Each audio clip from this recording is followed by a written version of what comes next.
and meeting another new generation. They need not respect it the same way the previous generation respected the film or the idea of the character, and I can't explain it to them too exhaustively. And I can't expect them to ask the neighboring audience, why is he doing that? And it will have to be inbuilt. They must understand it without asking the previous generation what kind of a man is he, and still not be boring to the previous generation because they've seen it. So, கூறியது கூறல் என்பது தமிழ் இலக்கியத்தில் ஒரு பிழையாகவே கருதப்படுகிறது. அதுவும் செய்யக்கூடாது. ஆனால் 2 ஜெனரேஷனோட பேசணும்.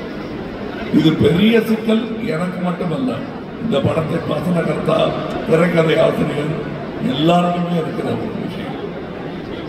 அதுதான் பெரிய சேலஞ்சு. அதுல என்ன சேலஞ்ச் இருக்குன்னு உங்களுக்கு தோணலாம். உங்களுக்கு தெரியாத சேலஞ்சஸ் தான் நிறைய. தெரிகிற சேலஞ்சஸ் எல்லாம் நம்ம ஈஸியாக கடந்துட முடியும். ஏன்னா உங்களுக்கு தெரிஞ்சது அப்படிங்கும்போது நம்ம கடந்துட்டோம்னா இந்த சேலஞ்சை வந்துட்டார்கள் என்று நீங்கள் பெற்றுக்கொள்ளும் போதே நாங்கள் வென்று விட்டோம் என்றுதான் பொருள்.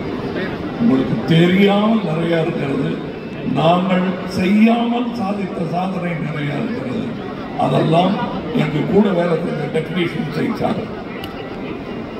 அவர்களுக்கும் இதில் இருக்கிற ஸ்டண்ட் ஆகட்டும், இசையாகட்டும், ஒலியாகட்டும், ஒளிப்பதிவாகட்டும், இதுல ஏதாவது ஒன்று குறைவா இருந்ததுன்னா பேரை கூட தெரியாது. இப்ப ரவிவர்மன் பேரை சொல்ற மாதிரி ஒரு சினிமாவில் போக்கஸ் பிடிக்கிற ஆள் பேரை சொல்ல மாட்டாங்க.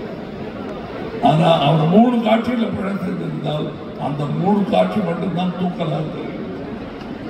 அத்தனை பேரும் தடம் பெறாமல் இதை செய்திருக்கிறார்கள் என்பது சினிமாவின் வியப்பு. இன்றும் எங்களுக்கு வியப்பு. நன்றி.